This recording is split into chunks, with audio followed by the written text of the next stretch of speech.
foto kapan kawakan manguh mungsu amin lawan andro susingan edun padha sonar son bathuk-bathuk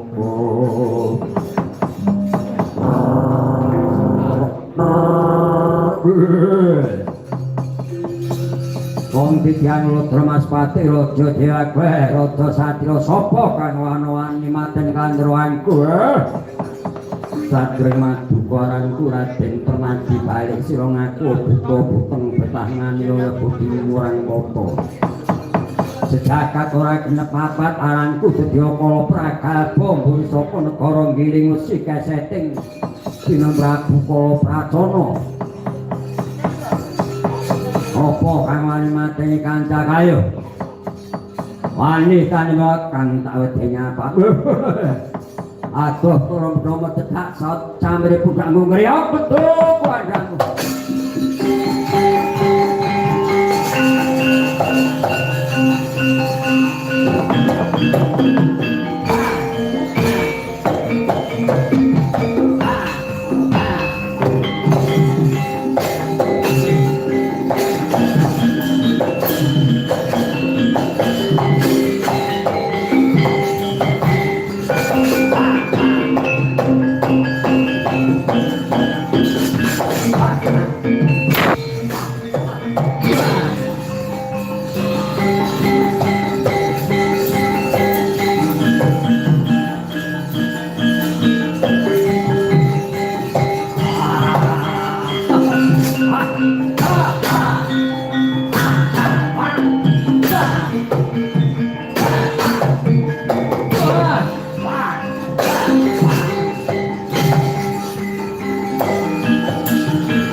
Dikro kang para tumingal lan sampo samyong talun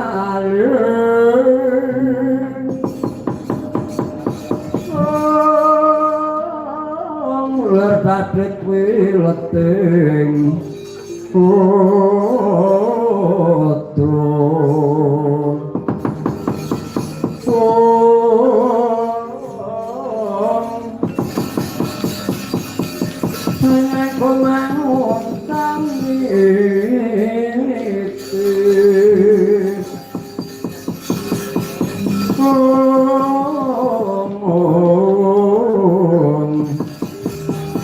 Yang sangat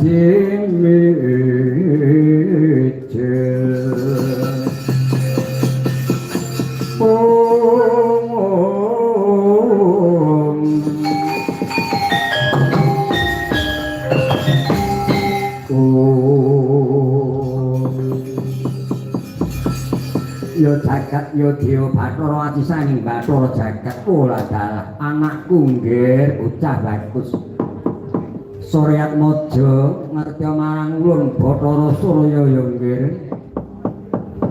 mangke rumiyin kok paduka lajeng kersa ngeken bilih kula menika Atmaja paduka menika larah-larahipun kados pundi kulun kula mangerti yo ibumu ya kuwi Dewi Kunti Nalibrata nalika isih penyata isih prapan Mustapati meguru kan Begawan Durwasa pendhita saka ngatasane diparing aji kunta pawekasing rasa sabda tunggal tanpa lawan tegese sirikane yen matek aji kunta pawekasing rasa sabda tunggal tanpa lawan ora kena ya ku kesorot srengenge kuwi sirikan ora kena ndlalah ibumu nalika dijangan Begawan Durwasa sirikane ora kena kesorot srengenge ala ibumu Dewi Kunti ku lagi adus siran jamas muda sinjaramput banjur kena soroting Surya. Lah mongko diwaning Surya ku ya ulun ya aku iki. Diwaning ngene ya nggih Mbak kula banjur jeng ulun mekani marang ibu nggone lagi adus Mas nyang diparane polanang kang wadon mongko dioke medhun kudu entuk gawean. Mula banjur ibumu nganti ngrebini ing atase durung winengku ing priya kok nggerbini banjur pakmu gedhe ya kuwi Basudewa kuwi muring-muring sing tanpa apa madine Dewi Kunti ing atase durung winengku ing kaku kok dadi nggerbini sira dipateni ibumu Dewi Kunti banjur Begawan Durwasa duweni pancen ya kuwi bayi bisi dikara mau banjur metu Karnomu dijengake Karna ya kuwi ya nggih. Mula banjur ulun nambahi jeneng jeneng kita Suryat Mojo Surya wis ngaran Atmaja kuwi anak sira kuwi anakku ya nggih. Menapa Kandewa kula sanes inggih menika Prabu Adirata marindir saking Merta Perlaya menika ora kae mung ngopeni karo kowe mergo kowe nalika isih cilik dilebake ana jroning gendaka dilarung. Dan ibumu tetep kondang isih prawan ning dane wis lairake marang kowe kuning lair metu kuping mula bali dipeni kan Adirata ya nggih kae dudu bapakmu sing bapakmu sejati kuwi jeneng ulun waduh kula ngaturaken betul kula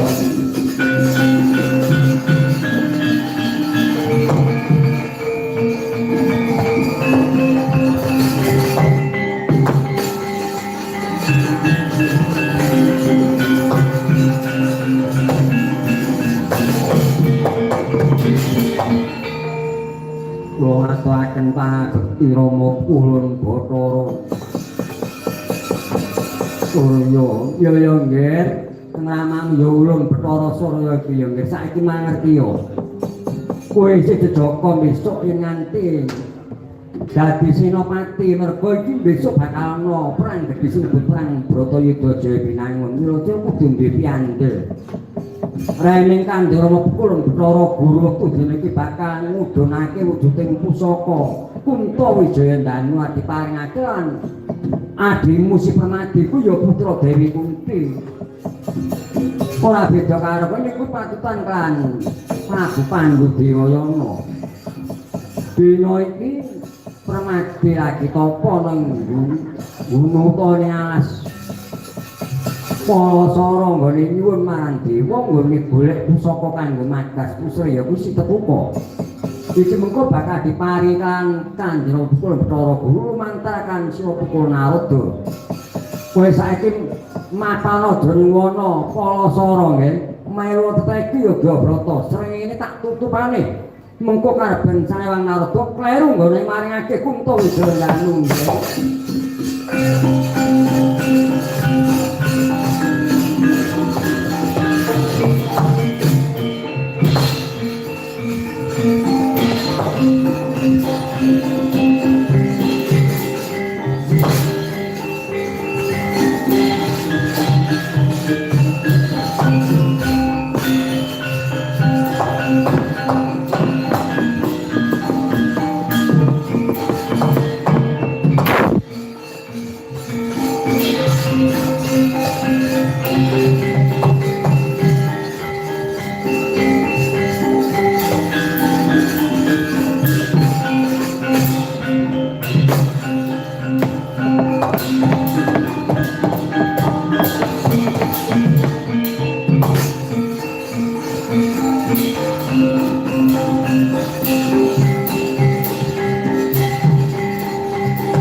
Tutuku nggih Permadi timbang dawuh kupul ya nggih sawetara nggon Tapa nada ning wana Palasara nyuwun marang Sariting Dewa ya kuwi nyuwun pusaka kanggo magas Pusripa Namu Tetuku nggih resmadipun panjenengan yo dina iki margake Kunto Wijayanu iki kampan ya nggih iki kanggo magas Pusripa Namu Tetuku wah kok sedaya kok mendhuwur ana petenge jae.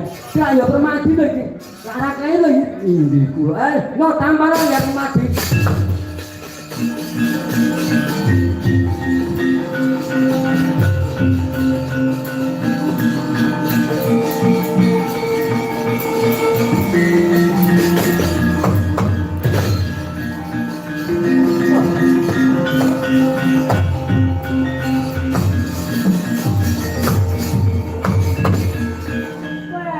Kurang ajar bocah iki Permadi iki diparingi pusaka Kunto Wijayanu kanggo magas Pusripa Namu kok banjur bocah iki ora pamit lunga klepak-leran bareng entuk ganggal merah bocah iki piye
Langit ning kalanyat lar pandamu san Inoner keponang surung sorote tanpa dan kasoran pacar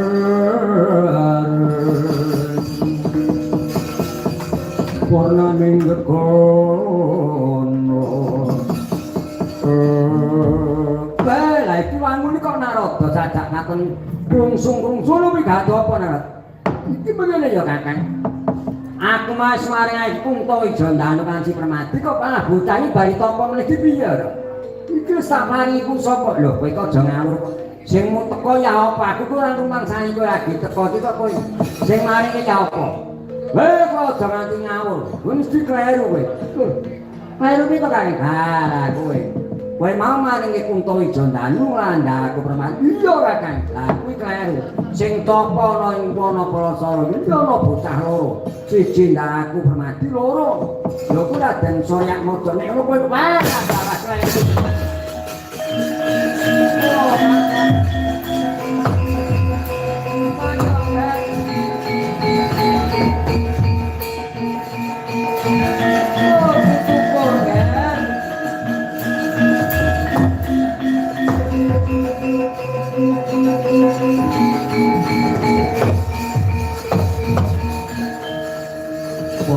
Pulang ning kabu Ojo pijermangan Indra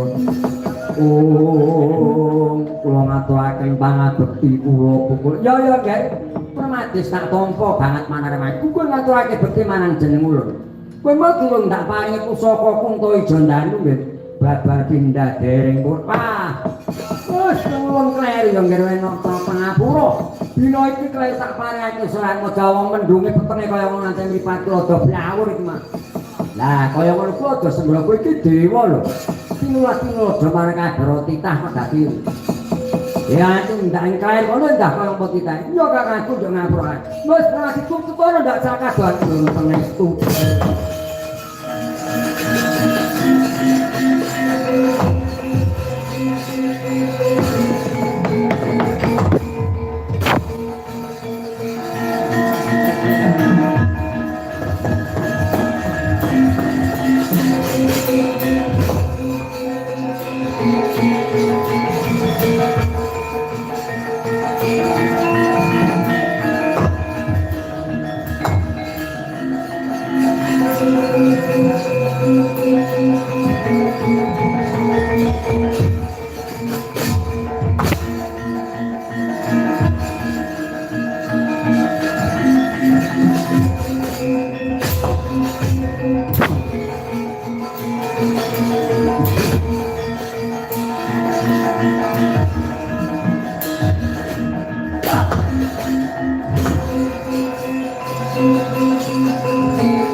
Yo jagat yo dewa Bathara sisaning Bathara jagat iki sapa bocah bagus kowe wani-wani ndek-ndeki nggon rumah kaya aku yen kowe takon aku aranku Permadi aku ora paning sira Kakang Suryatmaja kowe adikku Permadi ya panjang kaponapa Kakang Suryatmaja ngerti apa sapa Kunto Wijandanu mau jangan diparingake karo aku nanging kleru kulun Bathara Narada maringake karo kowe kula Kunto Wijandanu tak jaluk wah enak temen wis nguyai dewa kowe ning ndika ora kena wae ya iki bejaku ora kena aja takon butong mati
Aduh kados pundi pukulan kula namung pikantuk ingin kok jadi penrongko kados ngaten bukul. Oh lah kae gedene timah-timah kok mati.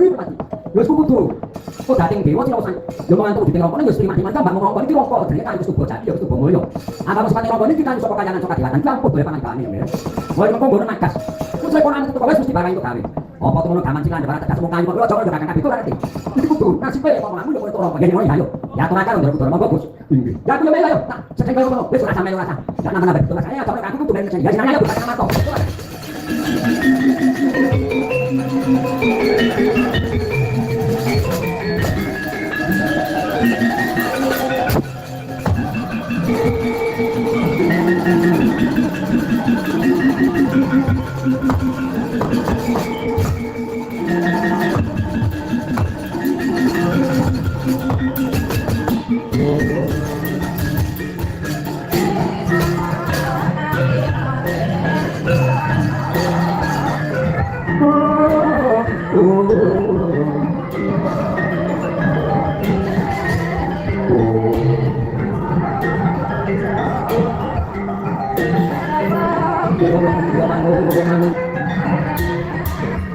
Menentukan Tuhan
yang tahu kok katilang lambang tanpa bulan paman reko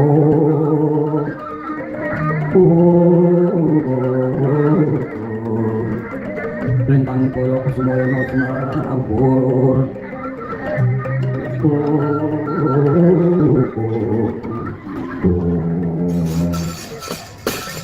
Dimatur Kudoro wis terima noya ayo ora kurang-kurang geman budidaya lan kabeh para kadang padha nyuwun marang sing Bathara supaya ingkang kadang putra munggone larus mentungkat madya warsa semen sasi kok dadi pon nang ngari durung bisa sanggup hanggane anakmu tetuko yo Dimas yo batakan waktu yo ora kurang dosa opo tadi mono lakon koyo mengkene ya anak wae tadi ari-ari gandeng koyo mengko pakat harus kupani gaman sing luwih andhep lampon mung mangkat ora bisa momo ora bisa ngedasi taman-taman kok kuwan kok ora no kayane kok dabre sapa kayane yo kok ngampu ya aku tuku ada adikku dhewe kok ora rindu terima yo dhewe yo mengko yo itu nang capek ora kurang gawe bakal nggak padanan Gusti kan paring kesang ya yo Dimas dolan adik lanang ya yo terima yo nek pati odo pekan yo to ora sing gane karo kabeh dari panggung kudu nambaran kan cegah kan duwe kudu sing pertama lah wis pemula larang kan janji bakal konggo lah banjur jadi pernah tolong di Dimas Kudoro yo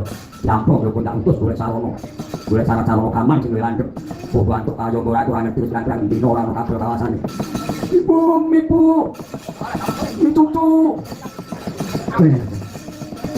Pak kelingan anakku sodo gaman cikan ya mung gring-gring ban ngombe buke orang tuwa banyu susu cucu bumi yo kok nangis enggak kae ngerti nyatane ibu yo ojo sangkung yo nek ana papan mandak bumi mlaku ndak disingen karo Pak Dimutono kae ndak pengen Pak Mutono wah anakku nggih tuku wis terima no yo nggih Bapak opo tukono ocok-ocok Pak ada koyo putuku wis bae ngomong njuk dolanan mah tombok mbah uti wis ora perlu ngadakan sing dimurane bakal pajang Dimas Kudoro percaya pun kakang rak saorane yo iki sing bodoh ya aku wis percaya mo iki tak pasrahe karo kakang iki ngersno kakangku kepiye supaya enggak iya Dimas pun kakang wis ora kurang-kurang nggonku budidaya ngantak rewang aku ora dar ora nginum situlung dino tulung bengi yo mung mergo yo prihatinake. Ora aku tuku anakku nggih bocah bagus yo muga ngantuk karo. Dene enggak bisa pisah ari-ari munggonmu. Isih. Makarana ing agami yo nggih tuku ana tulis sing iki wong yen sabar lan arimo ngajar tumur suke kadang pamong mitra Sinodoro iku gampang gone antuk tombon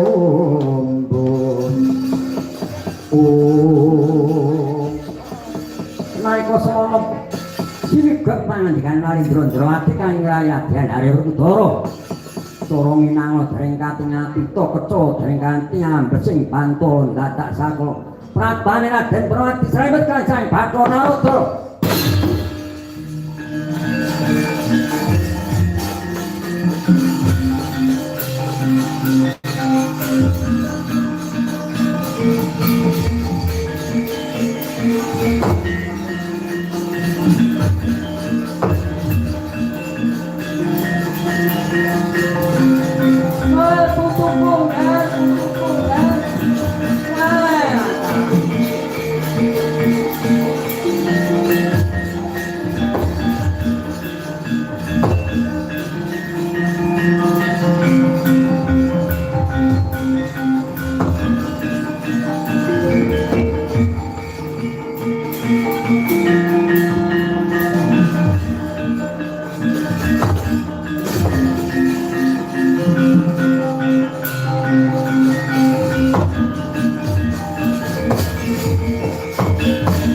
Yo